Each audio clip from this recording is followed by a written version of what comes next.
The Black Widow knocked for work at midnight, thunder crashing as the desperate rancher yanked open his cabin door, clutching his wailing infant against his chest.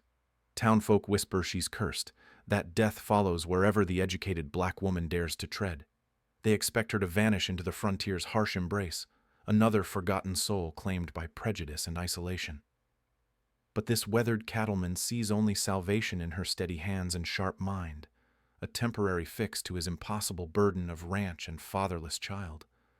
Neither realizes the corrupt banker circling their land like a vulture holds forged papers that could destroy them both, while she carries secrets that could either save his legacy or seal their mutual doom. Can two outcasts forge trust before midnight's bargain becomes their final mistake? Before we continue, comment where you are tuning in from. Perhaps we will publish a story there. The storm had been chasing Josephine Mayfield for 3 days. Rain lashed her face as she urged her exhausted mare up the muddy trail toward the isolated ranch. Behind her lay another town that had cast her out, another family that blamed her for death she never caused. The rumors followed her like shadows. Black Widow, cursed woman, Deathbringer. Her last employer's wife had died of fever, but the grieving husband needed someone to blame, someone who looked different, someone who couldn't fight back. The sheriff had given her 1 hour to leave town. Now she rode through Colorado territory with nothing but soaked clothes and fading hope. Her own husband had died 2 winters past, her infant son 3 months after that. The ache in her chest never dulled. Lightning split the sky. Through the rain, she spotted lamplight flickering in a ranch house window. She'd heard whispers in the last settlement about a widowed rancher struggling alone with his dead brother's baby. Desperate men hired desperate women. Her mare stumbled up the final slope. The crying reached her before she saw the house. A baby's wails cut through the storm like a knife. She knew that sound. Hunger, fear, abandonment. Josephine dismounted and tied her horse to the porch rail. The crying grew louder, more frantic. She knocked hard on the wooden door. Footsteps thundered inside. The door flew open. A tall man stood silhouetted against the lamplight, dark hair wild from sleepless nights. He clutched a squirming bundle against his chest. The baby's face was red from crying. The man's shirt was stained with spit and worse things. His eyes widened when he saw her. She watched the familiar emotions flicker across his face: surprise, suspicion, fear. "I heard you need help." Her voice stayed steady despite the storm. "I can nurse, cook, clean." He hesitated.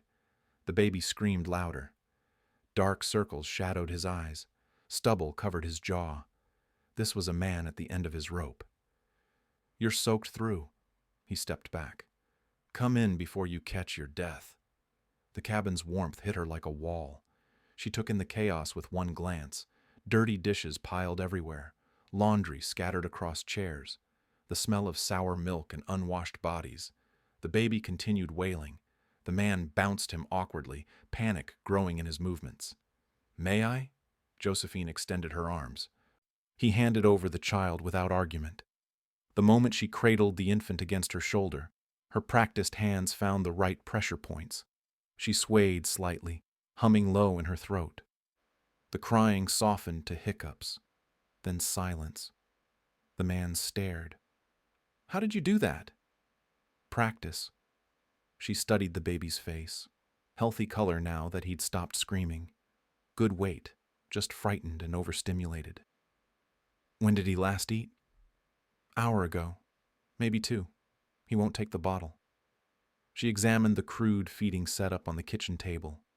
Cow's milk in a dirty bottle with a cracked rubber nipple. "This milk's gone bad. The nipple's split. He's getting more air than food." "I don't know anything about babies." Exhaustion weighed down every word. "My brother died in a mining accident. His wife died having the boy. I'm all Thomas has left." Thomas. The baby had a name now, a story, a dead mother and father and an uncle drowning in responsibility. "I lost my own child." The admission slipped out before she could stop it. "I know what they need."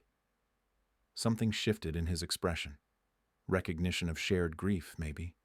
Or just desperate relief at finding someone who might actually help. I'm Elias Tabor. This ranch belonged to my brother Marcus. He gestured vaguely at the chaos surrounding them. I've been trying to keep it running, but the cattle are sick. The debts keep piling up. And now Thomas. Josephine Mayfield. She adjusted the now sleeping baby in her arms. I can help with all of that. You know about cattle? I know about many things. He studied her face in the lamplight. She saw him taking in her worn but well-made dress. Her straight posture, the careful way she spoke, not what he'd expected from a woman desperate enough to ride through a storm seeking work. The townfolk won't like it. A woman like you working for me. A woman like me is used to what townfolk think. Thunder crashed overhead. Rain hammered the roof. The baby stirred but didn't wake. I can pay room and board. A small wage when the cattle sell. He paused. If they sell, they'll sell. Sick cattle can be healed with the right knowledge. You know animal doctoring too? She nodded. Her father had taught her everything he learned building his farm from nothing after the war. Soil management, animal husbandry, crop rotation, business ledgers, and other skills she kept hidden for now. Temporary arrangement, Elias said quickly. Until I can find something more permanent. Temporary. She agreed to the lie they both needed. Outside, the storm raged on, but inside the cabin, baby Thomas slept peacefully for the first time in days.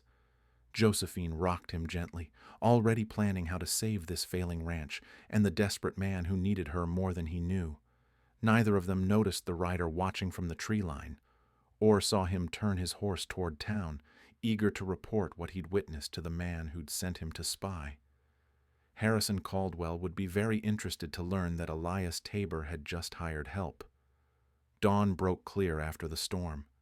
Josephine had been awake for an hour, studying the ranch through the kitchen window. The cattle huddled in the far pasture, ribs showing through patchy coats. Sick animals meant no income. No income meant lost land. She'd seen this pattern before. Thomas gurgled happily in the makeshift crib she'd fashioned from a wooden crate and clean blankets. The baby had slept through the night once she'd prepared proper formula from fresh goat's milk. Amazing what happened when someone actually knew what they were doing. Elias stumbled from his bedroom, hair sticking up at odd angles. He stopped short when he saw the transformed kitchen. Clean dishes stacked neatly. Fresh bread cooling on the counter. Coffee brewing over a properly banked fire. You've been busy. I don't sleep much. She poured him coffee in a clean mug. Your cattle have blackleg disease. I can see the symptoms from here. He joined her at the window. The vet said it was just poor feed. The vet was wrong. Or lying. She watched him process this. How much do you owe the bank? Why would you ask that? Because sick cattle don't just happen. Someone's been tampering with your water supply. Probably upstream where you wouldn't notice. Elias set down his coffee with shaking hands. That's a serious accusation. It's a serious situation. She moved to the shelf where Marcus had kept his papers. May I look at your brother's records? I don't see how that would help. Trust me. Something in her tone made him nod. Josephine pulled down the ledger books and spread them across the now clean table. Her finger traced columns of numbers that didn't add up, debts that appeared overnight, interest rates that changed without explanation. Your brother was careful with money. These entries don't match his handwriting. She pointed to recent editions written in different ink. Someone's been altering the books. That's impossible. Only the bank has copies. Exactly.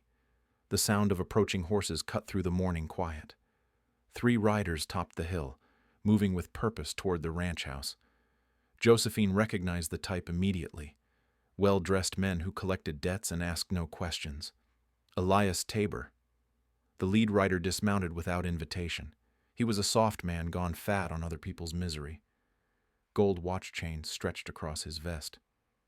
I'm Harrison Caldwell from First Territory Bank. Elias stepped onto the porch. Mr. Caldwell, I wasn't expecting you. Emergency visit. Word reached me that you've hired help despite being behind on payments.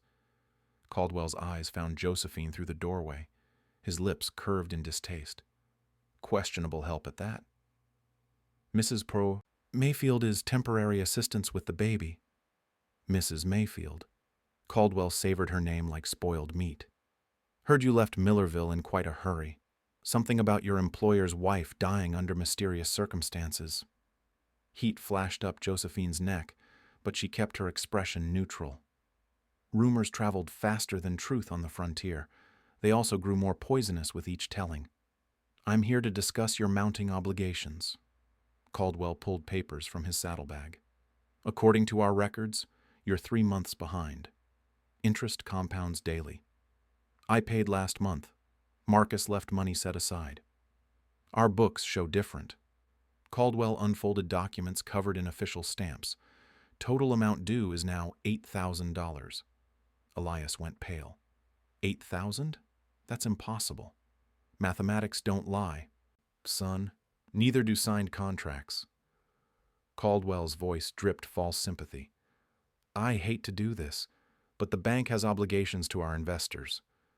Josephine stepped onto the porch. Up close, she could see the quality of the forgery work. Professional job. Expensive. Someone with resources had orchestrated this carefully. May I examine the documents? Caldwell's eyes narrowed. I don't conduct business with hired help.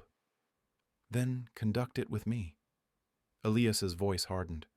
Anything concerning my ranch concerns her. Smart man.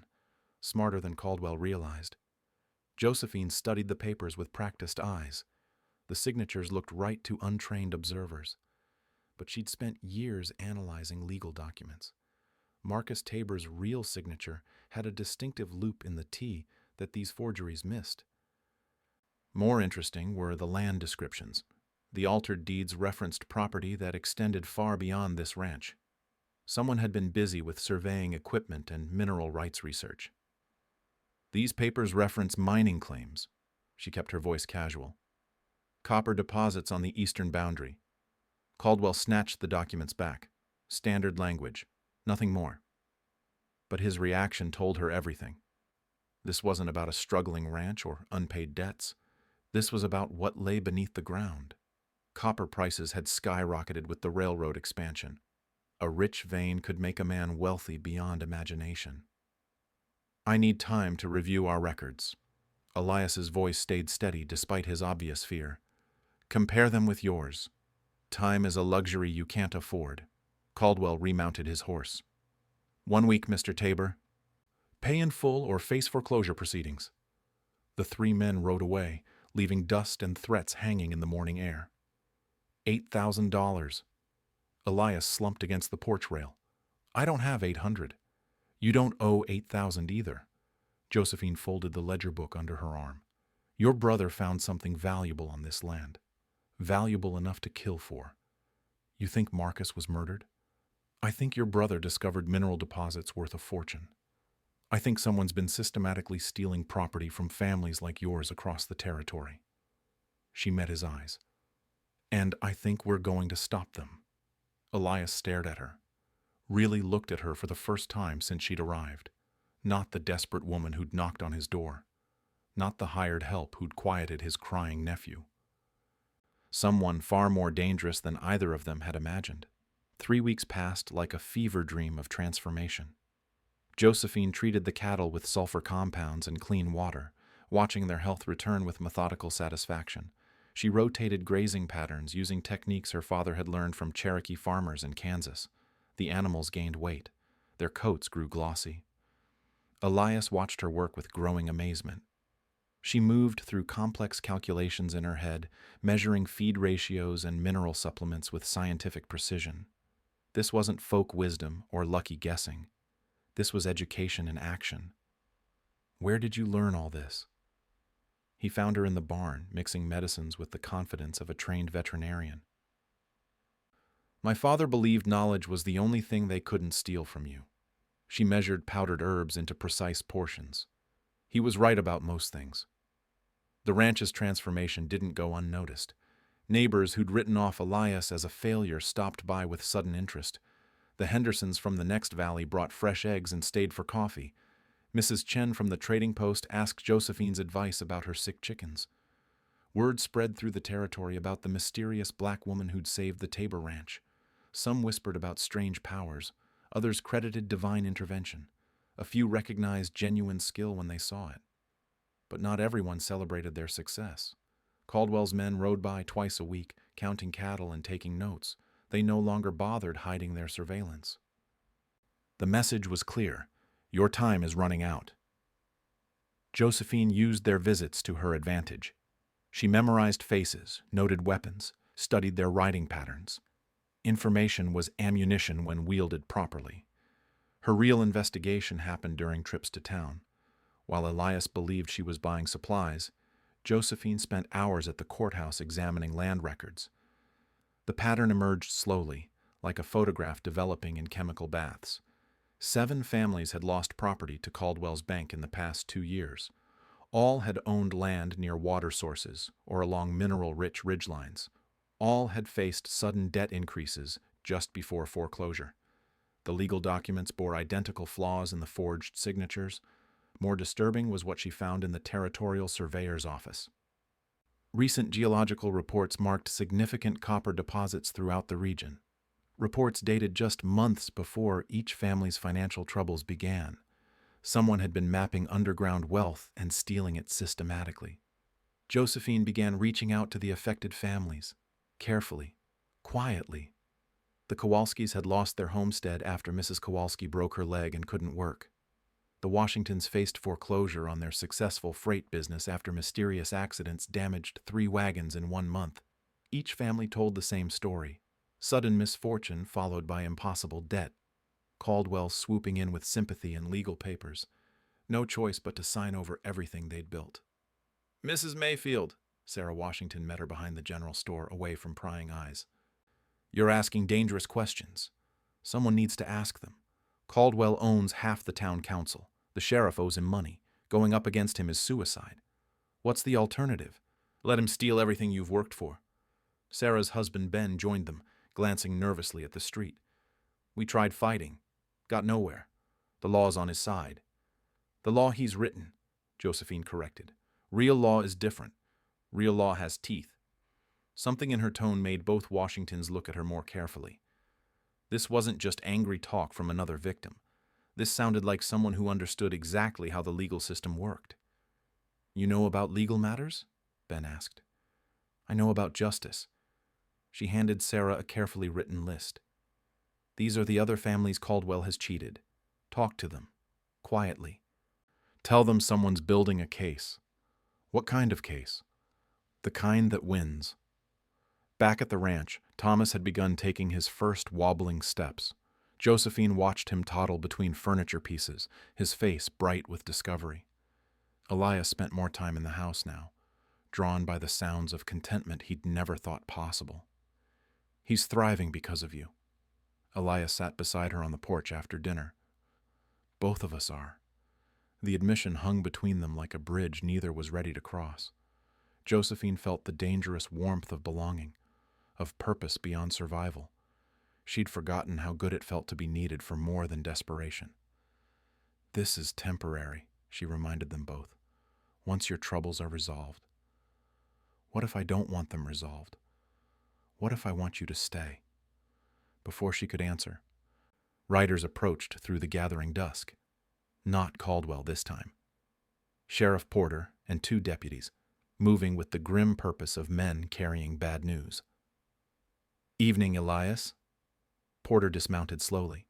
He was a good man caught in an impossible position. "Mrs. Mayfield." "Sheriff." Josephine stepped forward. Something cold settled in her stomach. "Got a complaint filed against you today. Serious allegations." Porter pulled folded papers from his vest. "Harrison Caldwell claims you've been making threats, intimidating honest citizens, stirring up trouble among the families." "What kind of threats?" "The kind that suggest you're planning something illegal, something that might involve forged documents and false testimony." Porter's eyes apologized even as his voice stayed official. "I'm afraid I need to bring you in for questioning." Elias moved to her side. "On what charges exactly?" "Conspiracy to commit fraud. inciting public disorder. Porter looked genuinely pained. I'm sorry, Mrs. Mayfield. I have to follow the law. Josephine felt the trap closing around her. Caldwell had moved first, using his connections to neutralize the threat before she could act. Smart, ruthless, exactly what she'd expected from a man orchestrating territorial-wide theft. May I pack a few things for Thomas? He'll need proper care while I'm gone. Make it quick. Inside the house, Josephine moved with calm efficiency. She gathered baby supplies and clean clothes, but she also slipped crucial documents inside Thomas's diaper bag. Land records, geological surveys, evidence that couldn't disappear while she sat in a jail cell. Take these to Sarah Washington. She pressed the bag into Elias's hands. Tell her the case continues with or without me. I won't let them do this. You will, because Thomas needs you free. She touched his face gently. And because this isn't over. Not by a long shot. Sheriff Porter waited by his horse, regret written across his weathered features. He'd probably been a decent lawman once, before men like Caldwell bought and paid for his conscience. Ready, Mrs. Mayfield? More ready than you know. The jail cell smelled of unwashed bodies and broken dreams. Josephine sat on the narrow cot, watching dust motes dance in the afternoon sunlight. Sheriff Porter had been apologetic but firm. No visitors. No bail. Orders from the territorial judge. Caldwell's influence reached further than she'd anticipated. 3 days passed in calculated silence. Josephine used the time to refine her strategy. Every successful legal case required perfect timing. Rush too early and lose credibility. Wait too long and lose momentum. She was ready when footsteps echoed down the corridor. Mrs. Mayfield. Caldwell appeared outside her cell, flanked by 2 hired guns. His smile carried the satisfaction of a cat cornering a mouse. Comfortable accommodations? I've seen worse. I'm sure you have. Woman with your background. He produced a leather folder thick with documents. I have a proposition. I'm listening. Withdraw your accusations against my business practices. Stop filling people's heads with wild conspiracy theories. His voice turned silky with false generosity. In exchange, these charges disappear. You leave the territory with $100 and a clean slate. Generous offer. I can be a reasonable man when people are reasonable with me. Josephine stood slowly, moving to the cell bars, close enough to see the nervous tick in his left eye, close enough to smell his expensive cologne mixed with the sour scent of fear. Before I answer, I have a question. How long have you been forging land deeds? Caldwell's mask slipped for half a second. I don't know what you mean. Marcus Tabor's signature. You missed the distinctive loop in his capital T. Sloppy work for someone stealing an entire territory. She tilted her head slightly. Though I suppose you've had practice. 7 families so far by my count. You're talking nonsense. Am I?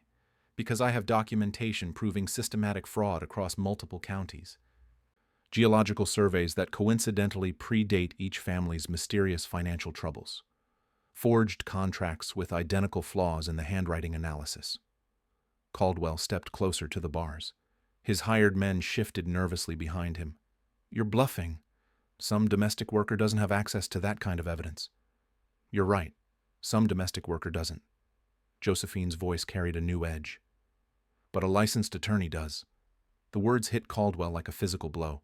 His face went pale under his carefully groomed mustache. That's impossible.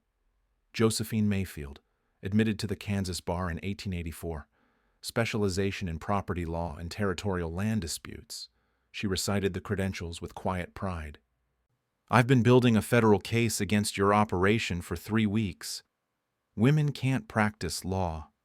Women can in Kansas territory, and federal court recognizes those credentials anywhere in the United States. She smiled at his shocked expression. Didn't expect the hired help to have legal training? Caldwell stumbled backward. His entire plan had been built on intimidating desperate families with forged documents and corrupt local officials. Federal intervention would destroy everything. You're lying. Sheriff Porter has my credentials in his office safe. Telegraphed verification from the Kansas Bar Association arrived yesterday. Josephine gripped the cell bars, along with requests for extradition from 3 territories where you've pulled similar schemes. I can have you killed before any case reaches court. Too late for that. My evidence is already in the hands of territorial prosecutors. Kill me, and you confirm everything I've documented. Caldwell's hired guns exchanged worried glances. They'd signed up to intimidate farmers and widows. Federal murder charges weren't part of their compensation package. What do you want? Justice. Full restitution to every family you've cheated. Return of all stolen property. And federal prosecution for conspiracy, fraud, and racketeering. And if I refuse? Then you find out exactly how good an attorney I really am. Footsteps echoed from the corridor. Sheriff Porter appeared, his face grim with official duty. Behind him walked a tall man in a federal marshal's coat. Harrison Caldwell, you're under arrest for violation of territorial land statutes and conspiracy to commit fraud. The marshal's voice carried the authority of federal law. You have the right to legal representation. Caldwell's world crumbled in seconds. His hired guns melted away like morning frost. His political connections meant nothing against federal charges. His carefully constructed empire of theft collapsed around him. This isn't over, he snarled at Josephine as the marshal fitted him with shackles. Yes, it is. Porter unlocked her cell door with hands that shook slightly. Mrs. Mayfield, I owe you an apology and an explanation. You were protecting your family. Caldwell held your mortgage too. Relief flooded his weathered features. How did you know? Because you're a good man caught in an impossible situation. I've seen it before. Outside the jail, Elias waited with Thomas bundled in clean blankets. The baby reached for her immediately, gurgling with delight. The sight of them together made her chest tight with emotions she'd thought buried forever. How did you manage federal intervention so quickly? Elias asked as they walked toward their wagon. I didn't just reach out to local families. I contacted attorneys in Kansas, Colorado, New Mexico territory. Josephine settled Thomas in her lap. Turns out Caldwell's been running this scheme across state lines for years. That makes it federal jurisdiction. And the evidence? Hidden in plain sight. Every courthouse keeps public records. You just need to know how to read them. She smiled at his amazed expression. Law school teaches useful skills. Law school. University of Kansas. Class of 1883. The admission felt like shedding a heavy coat she'd worn too long. I've been hiding who I am since my husband died. Easier to survive as a domestic worker than fight for respect as a lawyer. But you're fighting now. For the first time in years, I have something worth fighting for. Thomas babbled happily as their wagon rolled toward home. Behind them, the territorial courthouse buzzed with activity as federal marshals seized Caldwell's records. Justice moved slowly but inevitably, like sunrise breaking over the mountains. The Black Widow had finally found her web. The federal courthouse in Denver buzzed with unprecedented activity. Families traveled from across 3 territories to witness justice finally served. The Washingtons arrived in their repaired freight wagon. The Kowalskis brought their eldest daughter to translate legal proceedings. 7 wronged families united under one roof for the first time. Judge Samuel Morrison presided with the gravity befitting a case of territorial-wide conspiracy. His reputation for fairness had survived 2 decades on the federal bench. Even Caldwell's expensive lawyers couldn't buy influence here. Josephine stood at the prosecutor's table, her law books arranged with military precision. She wore her best dress, altered to fit properly after weeks of good food at the ranch. Her hair was pinned in the severe style she'd favored during law school. Every inch the professional attorney she'd always been. The courtroom fell silent as she approached the witness stand with her first piece of evidence, a geological survey map marked with copper deposits throughout the disputed region. Each marked location corresponded exactly to a family that had lost their land. This survey was commissioned by Harrison Caldwell 6 months before the first foreclosure. Her voice carried clearly through the packed courtroom. It identifies mineral wealth worth approximately $2 million. Murmurs rippled through the gallery. $2 million represented more money than most families would see in 10 lifetimes. Caldwell's lead attorney objected strenuously. Speculation and conjecture, Your Honor. My client's legitimate business interests cannot be questioned based on coincidental timing. Overruled. Judge Morrison leaned forward with interest. Continue, Counselor Mayfield. She presented the forged documents with surgical precision. Handwriting analysis from 3 independent experts. Testimony from bank employees who'd witnessed the alterations. Financial records showing mysterious payments to corrupt surveyors and complicit officials. Each piece of evidence built inexorably toward one conclusion: systematic theft orchestrated by a man who viewed poor families as obstacles to his wealth. The defendant employed a network of associates across state lines. Josephine displayed a chart mapping Caldwell's connections. Similar schemes operated simultaneously in Kansas, New Mexico, and Colorado territories. Federal jurisdiction applies due to interstate conspiracy. Caldwell's defense crumbled under methodical legal assault. His lawyers attempted character assassination, questioning how a black woman could possess legitimate legal training. Josephine responded by reciting territorial statutes from memory, demonstrating knowledge that embarrassed supposed experts. The families testified with quiet dignity about losing everything they'd built. Ben Washington described watching his freight business destroyed by sabotage. Sarah Kowalski spoke in broken English about her husband's tears when they signed away their homestead. Elias took the stand wearing his best suit, Thomas sleeping peacefully in Josephine's arms nearby. He testified about his brother's suspicious death and the ranch's mysterious debt increases. His voice stayed steady as he described finding salvation in the woman the community had dismissed as cursed.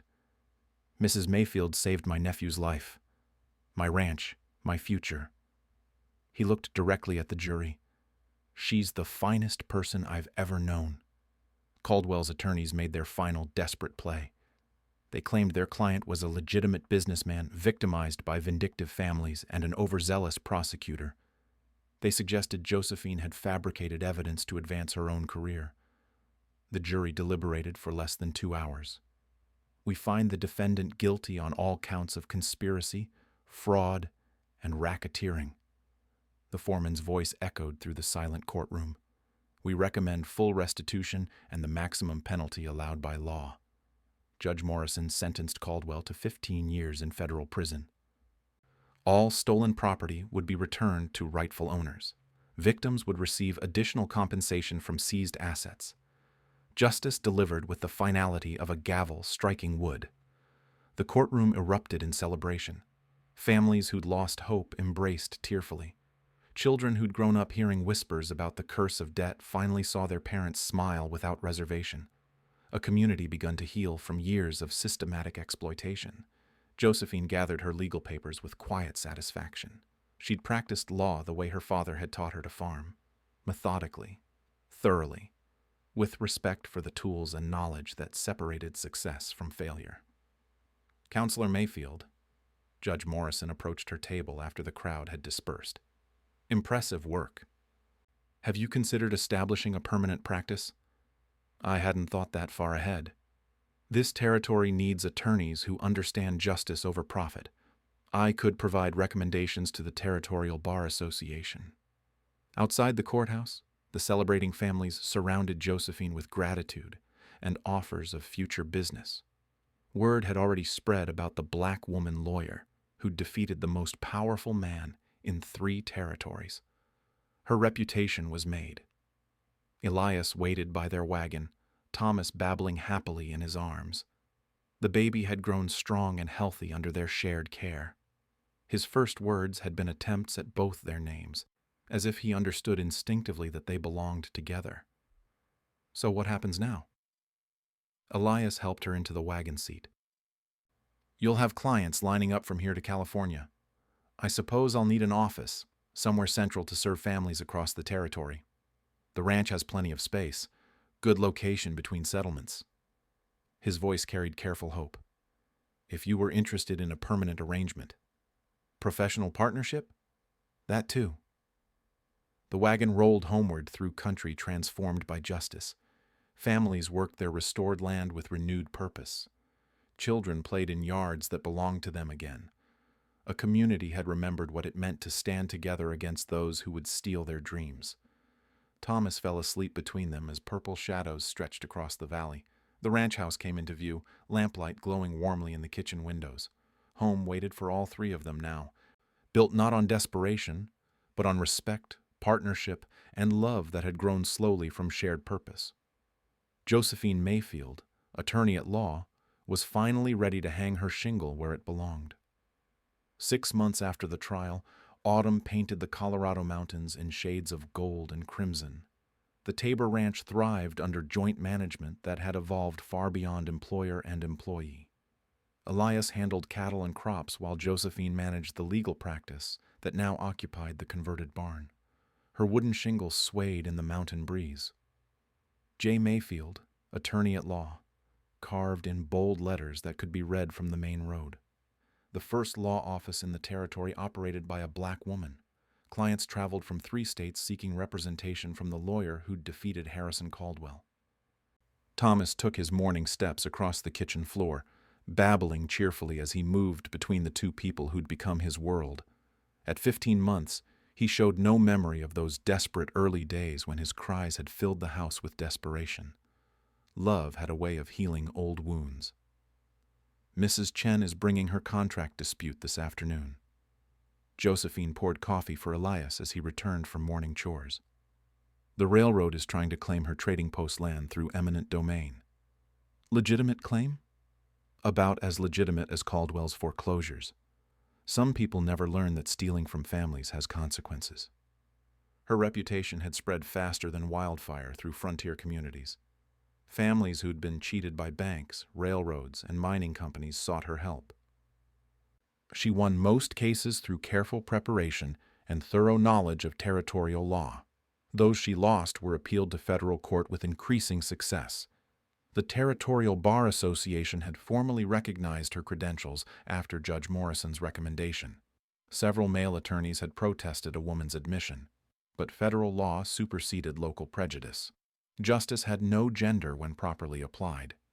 The Hendersons want to expand their homestead claim. Elias bounced Thomas on his knee, earning delighted giggles. Asked if you'd handle the paperwork. Of course, though they should know the new territorial requirements about mineral rights surveys. You'll explain it better than I could. Their partnership had grown beyond legal and ranching matters. Shared meals led to shared conversations that stretched late into mountain evenings. Caring for Thomas together created intimacy born of common purpose.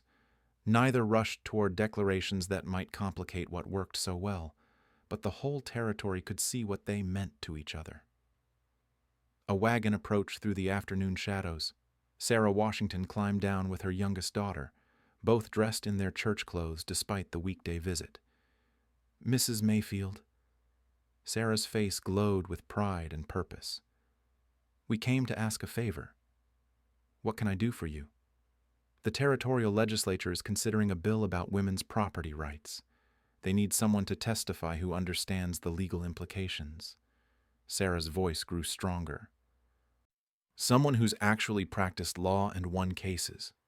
Josephine set down her coffee cup carefully. Territorial politics meant exposure to men who wielded power like weapons against anyone they considered inferior. Testifying would make her a target for every politician who believed women belonged in kitchens rather than courtrooms. When? Next month in Denver. The committee chairman specifically requested your attendance. He did? Judge Morrison recommended you. Said the legislature needed to hear from someone who'd actually read the territorial statutes. Sarah smiled. Seems several representatives have been making legal arguments that don't hold up under scrutiny. Elias looked up from where he was stacking blocks with Thomas. I could come with you. Moral support. This is something I need to do alone. I know. But you don't have to travel alone. The distinction mattered. Professional independence within personal partnership. She'd learned to accept help without surrendering authority, a skill that had taken years to develop. 3 weeks later, Josephine stood before the Territorial Legislative Committee in the Denver State House. Her testimony addressed property inheritance, business ownership, and legal standing for married women. She quoted statutes, referenced federal precedents, and answered hostile questions with calm expertise. Several committee members tried to intimidate her with legal terminology they'd memorized but didn't understand. She corrected their misinterpretations politely but firmly. Education was a powerful weapon when wielded with precision. "You seem quite confident in your legal opinions, Mrs. Mayfield." The committee chairman leaned back in his leather chair. "Perhaps overly confident for someone of your background." "I'm confident in the law, sir. Background doesn't change what's written in territorial statutes." "And you believe women should have equal property rights?" "I believe justice should apply equally regardless of gender, just as it should apply equally regardless of race or economic status." The committee voted to advance the Women's Property Rights Bill, a narrow victory, but victory nonetheless. Another barrier broken through patience and preparation. The train ride home gave Josephine time to reflect on how drastically her life had changed. A year ago, she'd been running from town to town, seeking any work that would keep her alive. Now she had a home, a practice, a family, and a voice in shaping territorial law. Elias waited at the station with Thomas bundled against the autumn chill. The baby reached for her immediately, as if he'd been counting the days until her return. The three of them fit together like pieces of a puzzle that had finally found its proper arrangement. "How did it go?" Elias asked as their wagon rolled toward home. "The bill passed committee. It'll face a full vote next session." "And you?" "I'm exactly where I belong." The ranch house glowed with lamplight against the mountain darkness. Cattle lowed contentedly in the pastures. Her law books waited on the kitchen table beside Thomas's wooden toys. A life built from midnight desperation had transformed into something she'd never dared imagine. The Black Widow had found her web at last, and it was home.